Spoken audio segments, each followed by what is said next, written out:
Mas aí Israel sai do Egito, os 40 anos, vamos para um assunto interessante.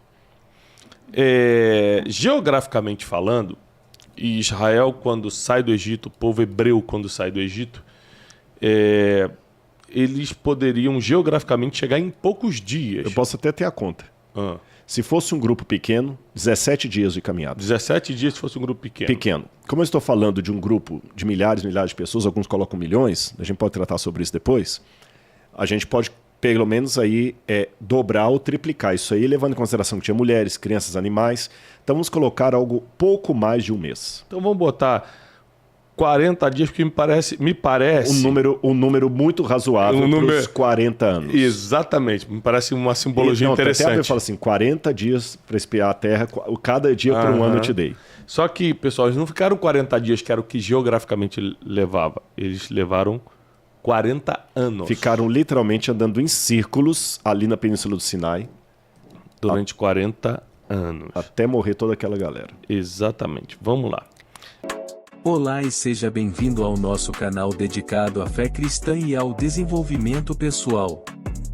Aqui, buscamos compartilhar conteúdo de qualidade para fortalecer sua espiritualidade e enriquecer sua jornada de vida. Não se esqueça de nos seguir nas redes sociais, Instagram, Facebook e TikTok, para se manter atualizado e interagir conosco. Os links estão na descrição abaixo. Tem algumas coisas que me chamam a atenção na fase do deserto. Eu queria que você me esclarecesse. O primeiro delas é como é que pode um escravo, porque o povo hebreu era escravo, no meio da sua caminhada para a liberdade, porque o maior anseio do ser humano, isso é ciência, é a liberdade. Ele não consegue lidar com escravidão. Liberdade, e alguns chamam também de felicidade, mas a liberdade ainda é mais forte do que a felicidade. A busca, o anseio do ser humano. Como é que pode o ser humano ter ficado anos sendo escravo, ele está agora na busca da liberdade, no caminho da liberdade, parar, suspirar e falar que saudade das cebolas do Egito. Ou seja, que saudade daquela comidinha. Era ruim, mas era certa. O ser humano, ele realmente acostuma com a escravidão, é mentalidade baixa, é algo espiritual. Ao que se atribui essa murmuração sem fim do povo hebreu no deserto? Eu acho que pode ser É coisa de ser humano ou é coisa de hebreu? De ser humano. E é um cômputo de tudo que você falou. É espiritual, é crença limitante, uma série de coisas. Lembram daquele Papillon, o homem que fugiu do inferno? Uma história real. Já houve um filme, um remake, o segundo filme aí do Papillon. Ele fugiu esqueci o nome da prisão que ele fugiu lá. Enfim, na primeira versão do filme, eu tô tentando lembrar, nas Guianas, ele estava preso nas Guianas. Na primeira versão do filme, tem uma cena emblemática. Ele é jogado numa solitária, num buraco, e ele fica ali dias e dias na escuridão. Quando ele vai sair da solitária, que eles abrem ali o coisa, ele olha a luz do sol e ele corre para debaixo da cama. Ele estava tão acostumado com as trevas que ele vai para ali. É o mundinho dele. Então nós temos um fenômeno, eu vou partir do psicológico para chegar no espiritual. Que muitas pessoas às vezes se acostumam no sofrimento porque é o mundinho dele, apesar dele estar sofrendo, é onde ele tem um certo controle. Síndrome de Estocolmo é um outro exemplo, aquela pessoa que é apaixonada pelo sequestrador. Pelo bandido. E quem trabalha, por exemplo, não estou banalizando a coisa, estou falando de uma realidade. Quem trabalha com violência contra a mulher, percebe isso, que a grande dificuldade de botar muito vagabundo na cadeia é que às vezes a própria mulher dele não deixa. Repito, gente, falo isso com muito carinho e muito cuidado, não estou banalizando, estou falando de uma realidade. E se você tiver algum policial nos assistindo, algum advogado, pode colocar, se eu estou mentindo. A maior dificuldade, às vezes, para colocar um vagabundo na cadeia é convencer a mulher que apanhou a fazer queixa-crime contra ele. Sim. Porque às vezes ela tem medo de uma represália dele, tem medo dele não ficar preso e ir lá e vingar, tirar o filho dela. Tem uma série de circunstâncias que leva a pessoa, então, a ficar preso naquilo que o oprime.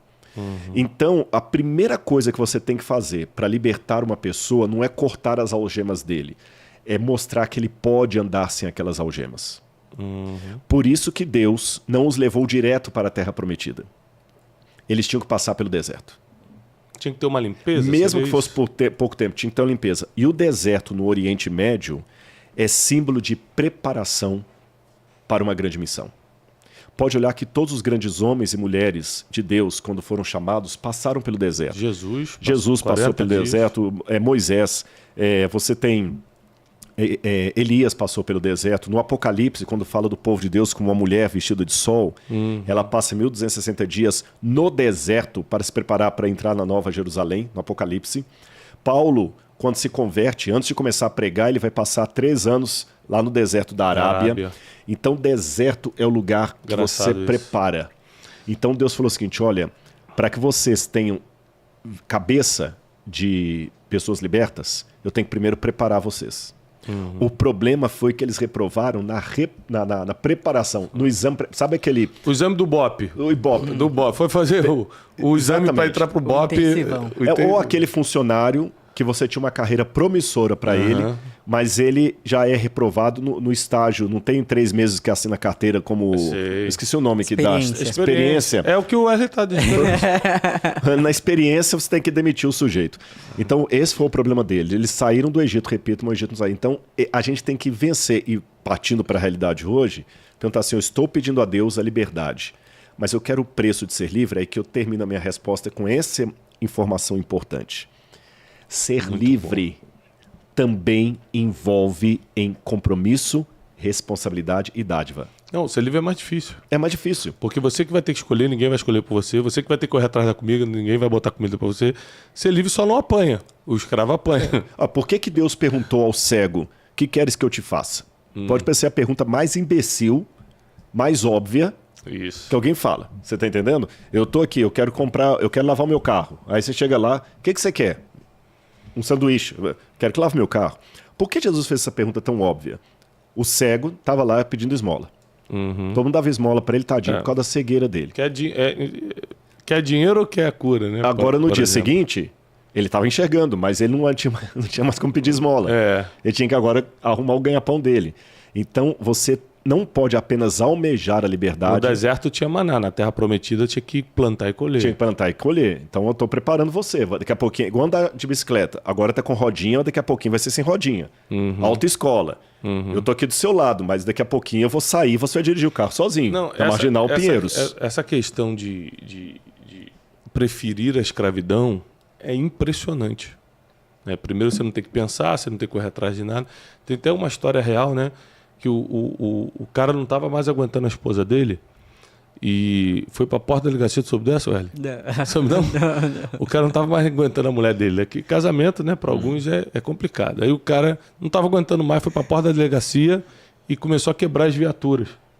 Começou a dar paulada nas viaturas para quebrar as viaturas para ser preso. E aí os policiais tiveram que prender, porque o cara danificou. E falou, o que houve? Ele falou, moço, eu não sou bandido, não sou nada, eu só não aguento mais minha mulher, eu quero ser preso, eu quero ficar na cadeia.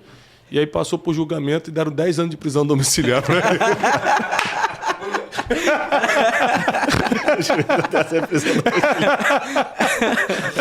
Mas que tristeza, né? A vida. Agora, a gente tem que mandar o Wesley pro deserto pra chegar na hora dele ser usado por Deus, né, Teixeirinha? Agora, você falou de prisão domiciliar, eu tenho uma nota triste para alertar, porque eu tenho certeza que muitos dos que estão nos assistindo aqui são jovens. Sim. Isso aqui eu não estou falando com base em biblismo, não. Mesmo autores, Lipovetsky, você tem o Ernest Becker, que escreveu a Negação da Morte, e outros mais que eu podia, Bauman, que eu podia citar aqui. Essa geração que nós estamos agora é uma geração que tem como característica o querer viver escravizado. Meu Deus. E eu vou explicar por quê. Estou trazendo autores que não tem nada a ver com Bíblia. Porque, como a gente falou, a versão de homem livre, de mulher livre, ela impera que você tenha responsabilidades que hoje os jovens não querem ter. Por isso que o pessoal faz piadinha nos stand-ups da vida aí, nos programas humorísticos, daquele cara de 48 anos que ainda está morando na casa da mãe. Você entendeu? Assistindo Game of Thrones, jogando Minecraft, jogando Minecraft e xingando com a mãe porque ela foi lá, ela tirou a pizza suja que estava debaixo da cama dele lá. Você tá entendendo? Ele não quer crescer. E a geração que consumiu demais o Friends, lembra aquele Friends? O Friends, ele não foi dado apenas para entretenimento. Havia uma mensagem naquilo ali.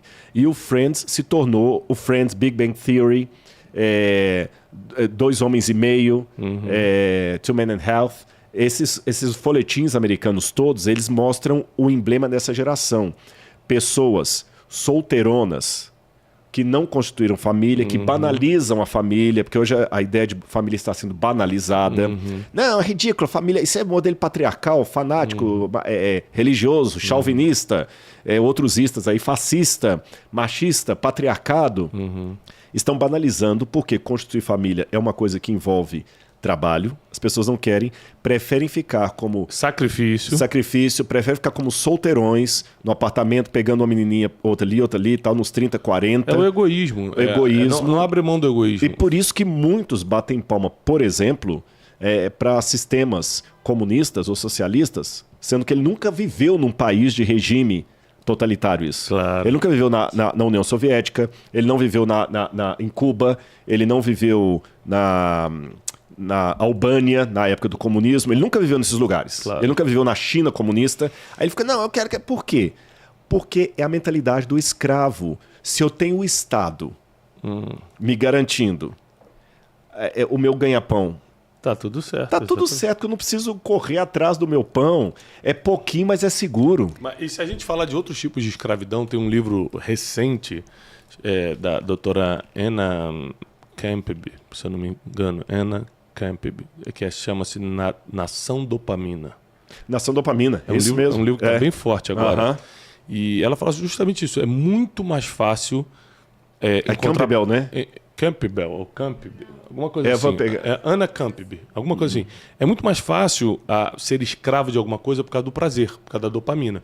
Por exemplo, o cara que é escravo da pornografia, escravo do álcool, escravo da droga, ele encontra prazer o tempo todo, só que esse prazer ele tem fração de minutos ou segundos, e ele precisa de uma nova dose, de fazer uma nova besteira, de uma nova prostituição, de uma nova coisa. Então as pessoas parecem que elas não só se acostumam, mas também estão descobrindo prazer na escravidão. E Israel, quando começa a reclamar, vendo os milagres, o que me assusta no povo hebreu é que eles estavam vendo os milagres, estavam vendo maná cair do céu, estavam vendo a coluna de fogo, a coluna de fumaça, eles estavam vendo e ainda assim falando, e o sabe Egito por era quê? melhor. Aí eu faço uma ponte com a passagem bíblica do Egito com a realidade atual. A realidade assombra. A realidade dá medo. Lembra do Matrix? Claro. Que alguns preferiam o mundo da Matrix ao mundo da realidade. No mundo da realidade, o verdadeiro Deus era o Deus de Israel.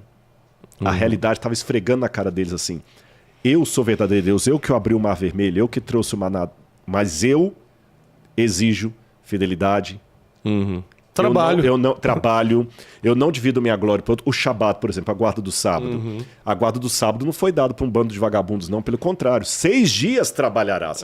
A gente só pega o mandamento do Shabat com o dia do descanso. Mas lembra que antes de falar do descanso... Tem o trabalho. 6 dias trabalharás. Ele não falou 6 dias tirarás férias e no 7º vai prestar para mim. Não. Trabalhar na terra, etc. Honra teu pai e tua mãe na terra que o Senhor teu Deus te dá, para que sejam longos os dias na terra. Então você tem que produzir. Agora, eles não querem essa realidade. Aí, como eles não querem essa realidade, eles, para manterem a condição de escravo, eles fogem para quê? Fogem para o mito, para o virtual. E o que foi o virtual? Trouxeram do Egito uma cópia do touro Apis, em forma de um bezerro, e adoraram o bezerro, falando: veja, Israel, quem te tirou do Egito. Adoraram o bezerro. Hoje, fazendo o paralelo, estamos na mesma coisa. O mundo hoje, ele não quer a realidade de Deus. Ele quer... Isso o Ernest Becker, que eu falei com vocês, da negação da morte, ele trata muito bem. Nós criamos hoje o romance apocalíptico. A relação matrimonial, ela é bem diferente do romance do filmezinho de sessão da tarde. Então, como o pessoal não quer enfrentar a realidade, ele fica com 40 anos ainda na balada, pegando outra menina que já tem uns 30 e tantos, fingindo que não vai envelhecer, usando para o mundo das drogas. Os próprios games são uma fuga da realidade, porque a sobriedade dói Muito. Somente pessoas que estão muito bem consigo mesmo, com o próximo e Isso com é muito Deus, forte. aguentam a sobriedade. Por isso que o mundo refugia-se na dopamina. A dopamina deles foi o bezerro de ouro. A dopamina de hoje pode ser a vida virtual, pode ser esse universo paralelo que muitos vivem. São os bezerros de ouro que nós vamos criando para não aceitar o Deus verdadeiro. Não, isso é bom demais, essa mescla de a realidade é muito dura, a sobriedade é muito dura, então as pessoas sempre vão buscar o virtual, a dopamina, o prazer, o vício, alguma coisa, nem que seja através da reclamação e da murmuração para tentar fugir. E que a dopamina, da quando realidade. Moisés chegou, como é que estava o pessoal que adorou o bezerro? Pelado. E aí os comentaristas fazem duas hipóteses ali. Ou eles estavam nus porque ficaram com vergonha, ou eles estavam nus porque a orgia foi chegando a tal momento, da música, todo mundo dançando ali, que no frenesi o pessoal começou a tirar a roupa. Que acontece em muitos festivais. Rituais, muitos rituais pagãos.